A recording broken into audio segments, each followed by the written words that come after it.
Bonjour à tous et bienvenue sur boursicoté.com pour cette nouvelle analyse technique du CAC 40 en clôture avec une séance qui valide le retour ici sous la zone des 7365 points. Alors c'est assez intéressant puisque lorsque l'on observe ce qui se passe, on voit ici, et je vous l'avais annoncé ce matin, que on revient chercher ici la résistance oblique de la précédente dynamique baissière comme une zone de support.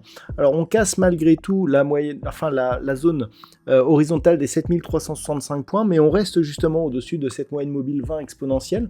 Donc tout n'est pas encore perdu, malgré tout, d'un point de vue court terme, on a tout de même une succession de points hauts et de points bas qui est baissière, ce qui valide donc l'entrée dans une dynamique très court terme qui est donc orientée à la baisse. On a ouvert sur un petit gap baissier ce matin, gap qui a été comblé, mais au final le CAC 40 clôture en perte, puisqu'à 7357,08, il perd 0,71% par rapport à la clôture de la séance précédente. Donc au niveau des éléments techniques, donc nous avons ici au niveau des histogrammes du MACD une poursuite du mouvement baissier, le RSI qui poursuit sa phase de neutralisation et des volumes qui sont à peu près stables.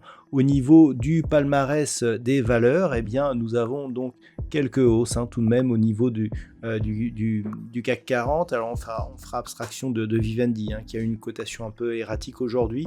Et si l'or Luxottica gagne 1,25%, suivi de Safran 0,62 et Edenred 0,26. Derrière, on a deux valeurs proches de 0,2% de progression, comme par exemple Orange et Danone. Ce sont d'ailleurs les seules progressions de ce jour. Au niveau des baisses, alors on a des fortes baisses. L'image de Stellantis qui perd 4,5%, Téléperformance moins 4,03%, Dassault Systèmes, Total Energy et Engie sont sur des baisses proches de 2%. Alors, on a beaucoup de valeurs d'ailleurs sur des baisses proches de 2%. Donc un marché qui a bien perdu aujourd'hui. Alors c'est assez intéressant ce qui s'est passé, puisque même lorsque l'on se met ici en vue en 4 heures, en vue intraday, on voit ici qu'on est vraiment venu s'appuyer sur cette zone ici, sur cette résistance oblique.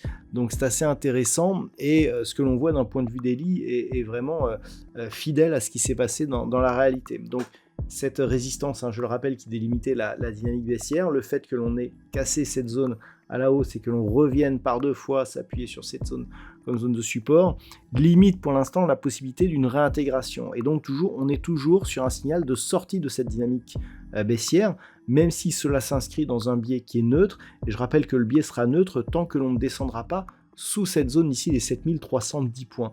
Donc on pourra encore descendre le long ici de cette ancienne résistance oblique. Tant qu'on ne casse pas cette zone, on est toujours quelque part dans une sortie, mais qui ne fait pas partie d'un retournement de tendance, mais plus, je dirais, d'une neutralisation. Donc c'est un petit peu le biais dans lequel nous sommes actuellement. Si les cours effectivement cassaient 7310, là les choses changeraient, puisque entre 7310 ici et 7150, on est vraiment dans la zone d'alerte et de pression baissière. Par contre, sur rupture ici, on validerait une poursuite du mouvement en direction de la zone d'objectif qui reste toujours cette zone des plus bas que nous avions eu au 5 août. Donc par rapport à cela, il va falloir observer ces niveaux.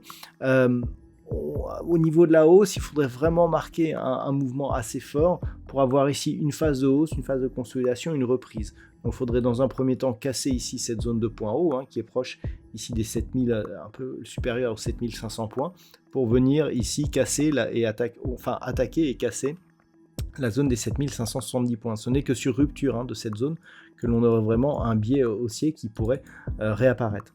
Par rapport à cela, je dirais que tant que l'on est un petit peu entre les deux, c'est-à-dire grossièrement entre 7460 et 7310 points, c'est relativement neutre, difficile de savoir si ça va continuer ici à la hausse ou si on va rechuter sur cette zone des 7150 points.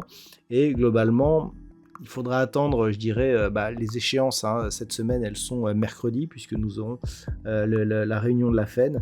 Mais grossièrement, eh bien, on risque ensuite de se retrouver dans une phase avec peu de volume, hein, puisque nous approchons je dirais la fin de l'année. On risque d'avoir aussi des mouvements erratiques liés au fameux window dressing. Et clairement, par rapport à tout ça, eh bien, on risque d'avoir une fin d'année qui se fera dans cette zone ici entre 7003 et 7460 points. Voilà donc ce que l'on peut dire sur cette analyse technique. Donc d'un point de vue pour demain, à surveiller 7310 points, zone à ne pas casser pour vraiment pas repasser ici dans une dynamique beaucoup plus baissière. Et puis à la hausse, si on repassait au-dessus des 7460 points, on pourrait commencer à regarder d'un point de vue très court terme, eh bien d'un côté un peu plus optimiste, puisqu'on aurait tout de même impulsion ici, sortie de la bande de Bollinger supérieure, donc pression forte, phase de consolidation sur la moyenne mobile 20 exponentielle. Si on repart directement et que l'on inscrit un nouveau plus haut significatif, eh bien, on sera sur un vrai retournement de dynamique donc à la hausse. Voilà donc ce que l'on peut dire sur cette configuration technique pour ce soir. D'un point de vue statistique, nous avons une configuration qui nous donne un nombre d'occurrences assez important.